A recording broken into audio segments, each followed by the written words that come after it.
Welcome to the June 2025 edition of the 4th Division's Second Saturday Layout Tour. Today we're going to have Kurt Laidlaw tell us all about his N-scale layout, which I'm really fascinated to see because Kurt is very involved in local NMRA activities, but I've never seen his layout, and most of you probably haven't either, which is why we have this show. So with that, Kurt, introduce yourself and take it away. Welcome, everybody. As Burr said, my name is Kurt Laidlaw. My railroad is the Tacoma and Cascadia Central Railroad. It's a freelance model railroad set in the Pacific Northwest. It is very, very lightly set along the ideas of Tacoma Rail, but that's about as far as it goes.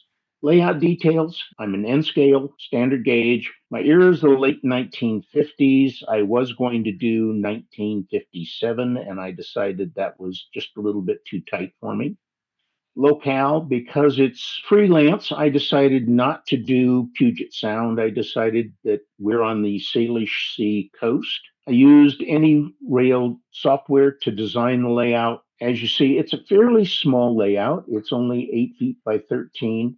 It's in a self-contained building. It's a round-the-wall shelf, 12 to 24 inches deep. I'm using Digitrax, Pico Code 55 FlexTrack, Pico Electro Frog turnouts with Tam Valley frog juicers. Construction is different from almost any layout that I've seen, and that is because I used half-inch Gatorboard covered with 1-inch pink foam, and it's all put onto L brackets around the wall. There's no wood built into the layout, with the exception of the 2 pony walls that come up just inside the door to tie the end of my area. Workspace width 45 inches, so 2 people can in fact slide by each other.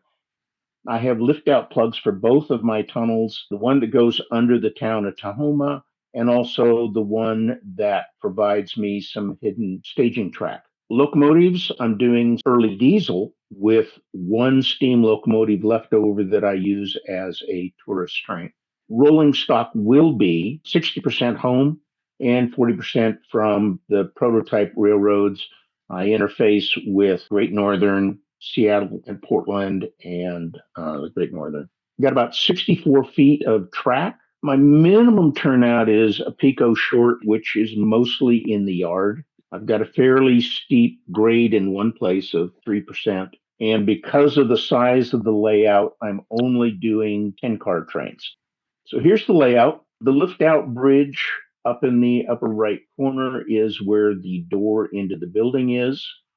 You immediately come to the yard, and then as you go around, you get to some warehouses, a car ferry terminal, which is sort of Stillicum, down along to the creek, which is Chambers Creek, and then around the corner, lumber mill, paper mill, and back. It's a twice around because of the fact that I'm only doing 1 layer. I originally planned on 3 layers, and I realized that if I did that, I would never get to the point of running a train. Areas of interest, Commencement Bay Industries. This is Commencement Bay. Well, actually, Commencement Bay is up around the corner. This is the Puget Sound, Fox Island. If you've ever taken Amtrak, it used to run along this coast before they put it inland. And the main area of my interest is the area around Chambers Bay. There was a paper mill back in here at the head of the stream. And then right at the mouth of Chambers Creek, there was a small sawmill that was owned by the tribe. And then coming down to the ferry terminal before the train goes off to other places. So that's really what I've zeroed in on, is that space. Lessons learned, issues. Gatorboard and pink foam are absolutely easy to work with. They provide good stability at the size I'm working. Building the layouts as modules without using wooden frames leads to a lot of problems I found. I had a problem getting curved track to cut straight, and I was always popping it off. So because of that, I decided to forget about modularity and just tie all of the track work together without cutting it at modular. But what I did do is I did keep the wiring so that each wall is a different block. So if I have a problem with shorts and that kind of thing, I can go ahead and pull all those points and find exactly where I've got shorts. When I built this, I was so excited to get started that I started laying track, and I didn't think about maybe I should check for shorts as I go along. And so I put all the track together and then I tested it. Or I should say, friends of mine came over and tested it and said, "Here, you got a problem. You are so full of shorts." And so we had to pull in. It took about a day to go through and find all of the shorts that I had made. The other problem, like many beginning layout builders, I put way too much track on this layout. And so once I had everything down and I said, okay, it's now time to start building some kits and put them on the layout, I discovered that none of the kits will fit in the space that I have available for them, which means that I am now scratch building almost every industry on my layout. I started this during COVID. I worked alone and I didn't ask for help because I know how to do everything. I can do this by myself. Bad idea.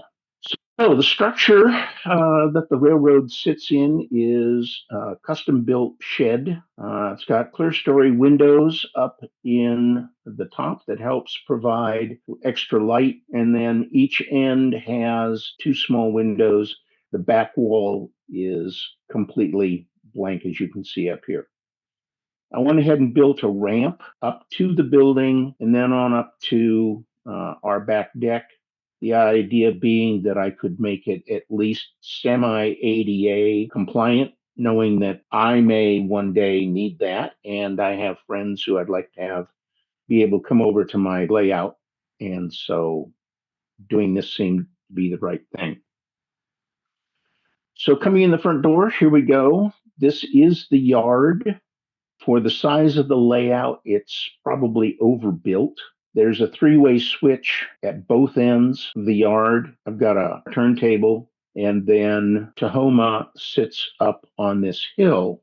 And one of the things that I discovered after I had this all laid in, you can't really tell from this picture, but there's a cliff right here. And I didn't leave enough space to put a road down to my train station. Not smart. Come around to the corner. This is Tacoma, and this is the first lift out that I've got so that I can get into the tunnel that runs under town. You'll see this in the movie as well. Come around to the back side. This is the far end of the layout. This is the end of the yard throat coming out. These two sidings here will have warehouses along this front edge. The water comes up to here, so everything is built on piers, kind of like it was on Commencement Bay. Come around from there to the back wall, and this area up here is where my brewery and a couple of other smaller areas are. I have this siding here. I'm not sure what's going to go there. But again, I didn't leave enough room here for buildings on this side of the track. Come down this long area here is for the sawmill and another small, probably a wood store, lumberyard. And then it comes around to, this is my hidden staging under this piece of area.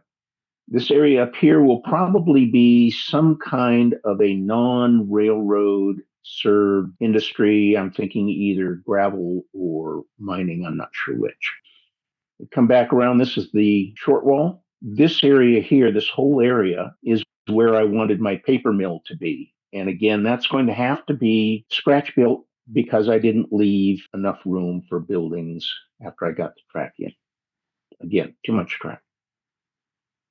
The lift bridge is held in place by two 60-pound Madge jigs, which have this little turn knob on them, which releases the magnet. So when it's in, I get it lined up, I lock it in place, and it's held firmly. I'm ready to take it out. I turn the knobs again, release the magnet, and I can lift the lift bridge out. The lift bridge has nothing on it but a road, and it's sort of my way of having 30 miles, 40 miles, whatever it is that that lift bridge makes up. Okay, let's go look at the movie.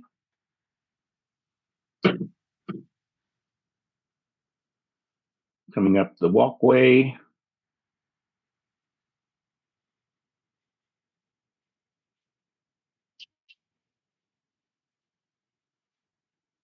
Here's the yard.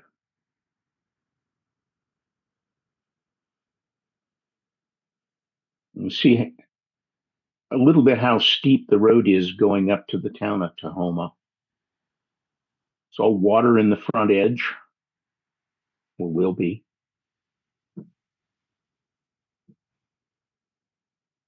Still need a lot of work up here to get the terrain flat. You can see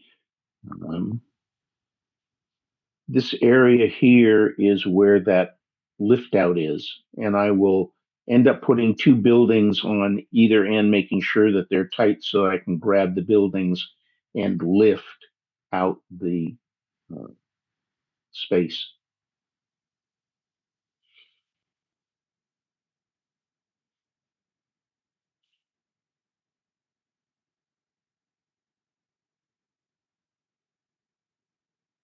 You can see the coastline a little bit better in this. I went back.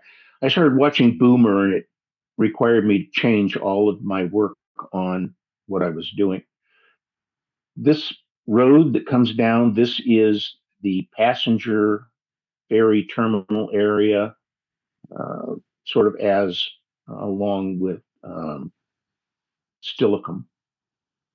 And then this back wall, you can begin to see this is where the brewery is and another small freight house at the end of the road. I used basswood to make my concrete pad up in this area. And this is all rubber rocks. I don't know if you're familiar with the product, but I found that it can be really easy to get rocks in place.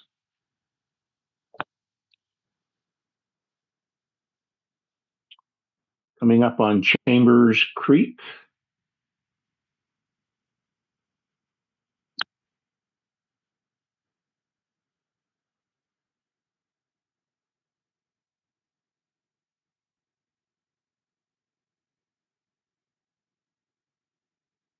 I threw down a lot of grass just to get this so that it didn't look like pure brown for this layout tour. This is that lift out area again for my hidden staging track.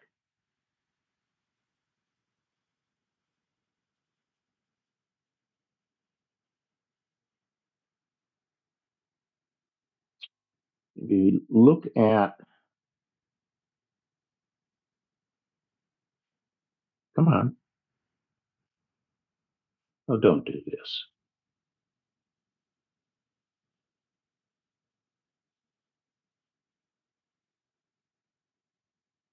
All right. So you'll see it going in here, the track splits so that I can have a north and south, either coming down from Seattle or from Portland.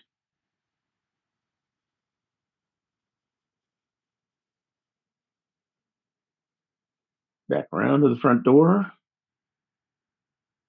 And that is it.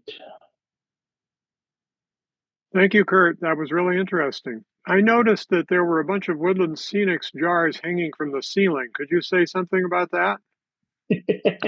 Yeah, there's probably another 20 of them sitting on the floor underneath. Over the last 5 years, I have collected Woodland Scenics, grass, turf.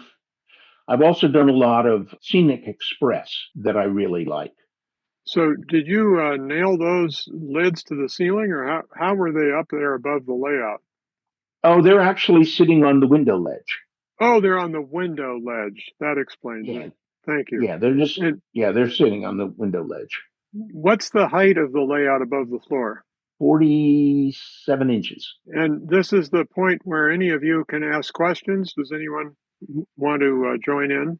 Several times you mentioned scratch buildings and buildings, but can any of your buildings, particularly along the back, be truncated and just shortened so at least you have the fascia on the front?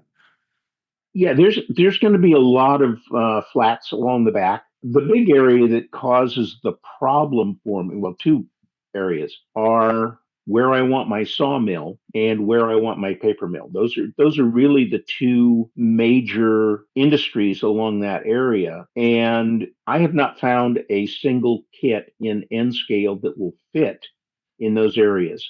So I'm gonna scratch build all of that. I was able to find a couple of scratch build plans for N scale that I can modify enough to get them to fit in that area.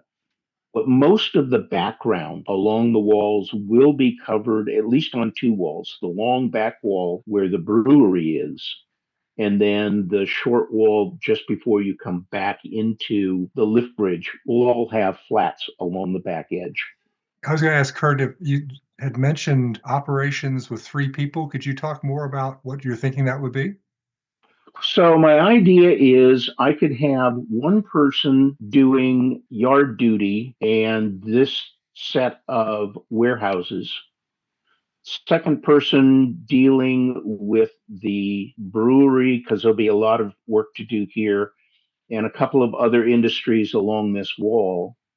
And then the third person could be doing the sawmill in here and the paper mill. So those are the 3 people that I see. I'd like to be able to use 4 people, but I'm not sure there's enough space for 4 people to move around in the building. And of course, the whoever is doing the yard would have to deal with the hidden track that comes out of this bottom corner, either from Seattle or from Portland, to bring trains in that then need to be transferred out into the industries.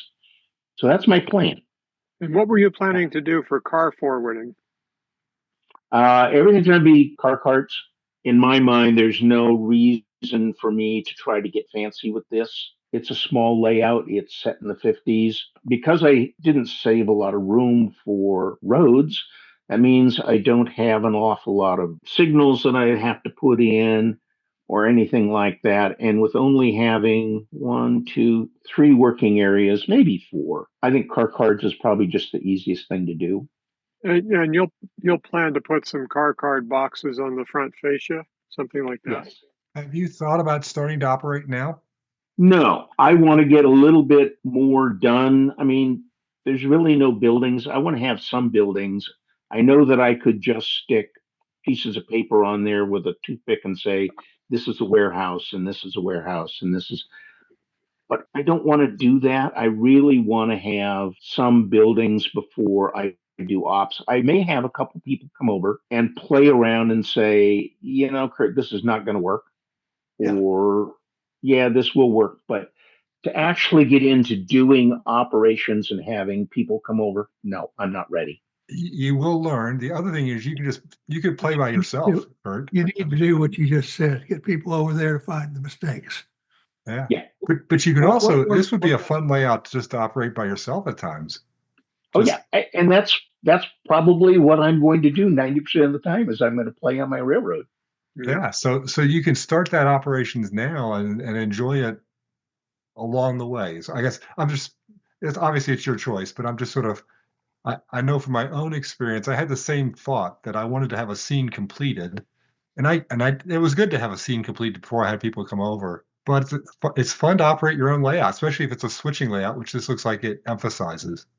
Yes, it is a switching layout. Yeah, and I have played a little bit. I run trains around every once in a while, but other than taking everything off so that I can show this, most of the time the layout is covered in boxes and bottles and weights, and there's no way to get a train around because I've got so much stuff cluttering up while I'm doing basic scenery. It's kind of either or kind of thing. I have to either clean it off so that I can run trains, or I have to stop all the trains, take all the trains off, and then pile it up with the stuff that I'm doing for scenery. So, but yes, I do in fact run on my layout every once in a while. This area here is where I'm supposed to have a road.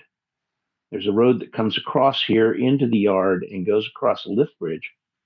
But when I came around this corner, I realized that's a 1-lane N-track road. And there's no way that I can carve this out at this point to give myself more room for that road. And that's pretty frustrating. Kurt, on the track plan under Tacoma, is that it looks like you got 2 tunnel portals. Those connect, do they, for the loop? Yeah. These are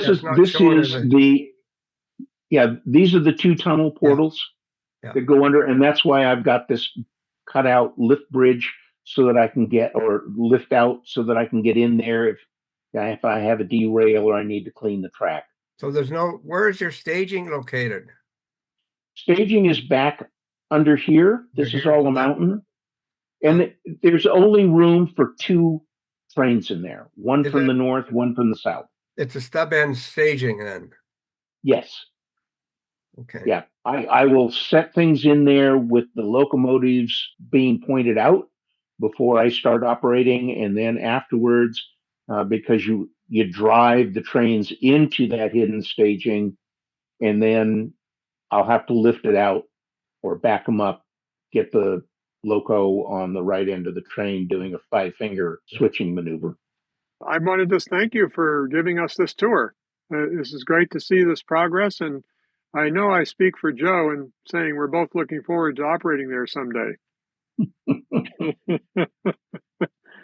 Would you say something about the upcoming convention in 2027, just so that anybody who's watching this presentation on the YouTube channel will know about it? Sure. 4th Division won the bid from NMRA to do the National Convention 2027 in Tacoma, Washington. We've started the process of picking the people to work on it. The hotels have been contracted already by NMRA. We're using the Marriott as our primary because the convention center is connected literally to the hotel. And then our secondary hotel will be the Murano, which is where they held the narrow gauge convention in 2023. It promises to be an interesting national. National is going with a new concept that we bid. It's a shorter convention. It's not 10 days long. We realize that people can no longer afford $1,000 for a hotel room on top of the cost of all of the extra tours and things like that. And the whole design of the convention is different, but it's probably the way NMRA conventions are going to go in the future. So we're excited. We're looking forward to doing this, and hope people like the new way of doing conventions. Do you have any climate control for your building as far as heat and moisture? Yes, I have a dehumidifier, and I have a small heater for the winter. In the summer, it's not usually a problem around here. It sits under the trees, so even when we get one of those 95-day heat problems, I have not seen a problem in the room, and I keep it at 60 degrees all winter. Yeah, the last thing I wanted was a whole lot of expansion and contraction. Very impressed with your structure of the building and the walkways, and excellent presentation. We call that the Tajmashed because it costs as much as the Taj Mahal. That's great.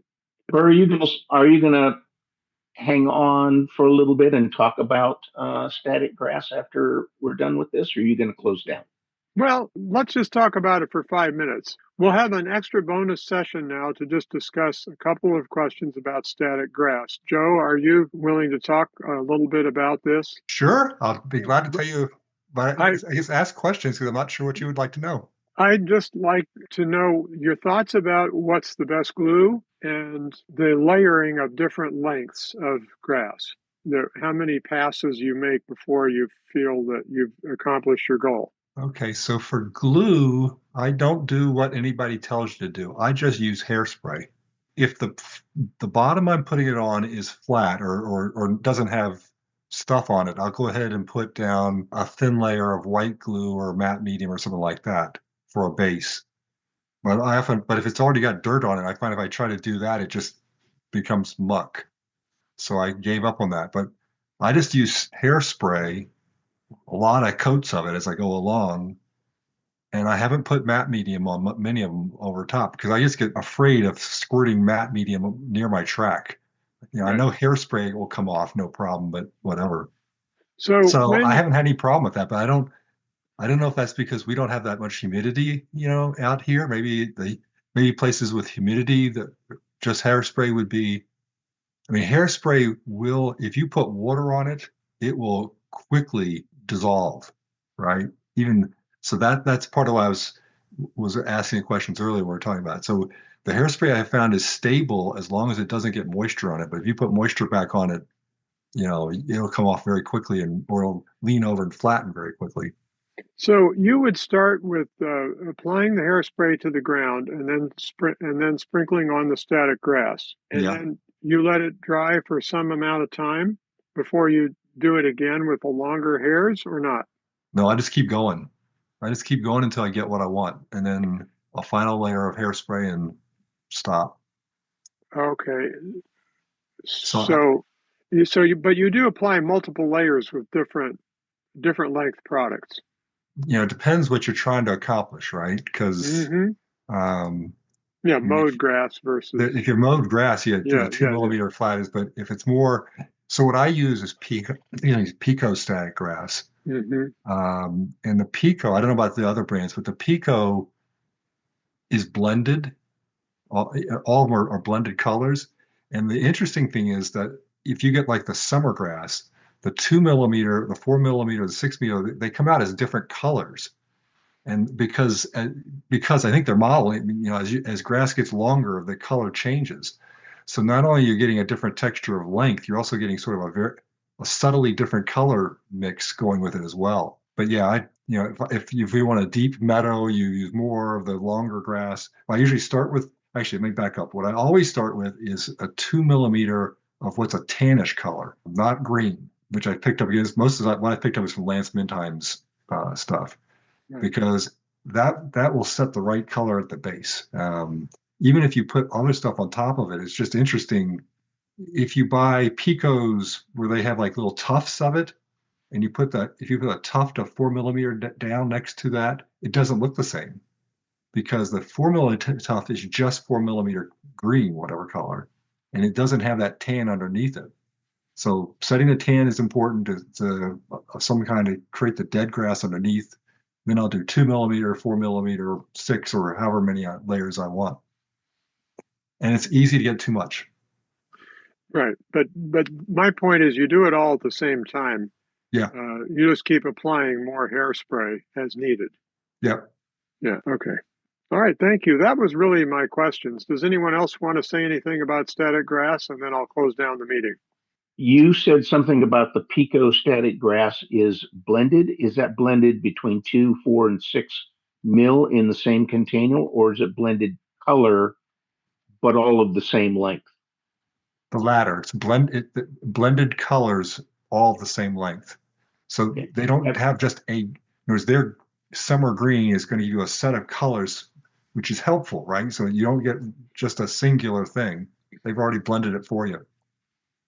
Have you ever tried blending multiple lengths in the same static grass laydown? Like having 2, 4, and 6 all in the static applicator at the same time? No, I'm sure you could do it, but I haven't tried. Okay. Just wondering. Mm-hmm. All right. Thank you all very much. Thank you. And we'll see you next time. Okay, thanks, guys. Good night. Good day.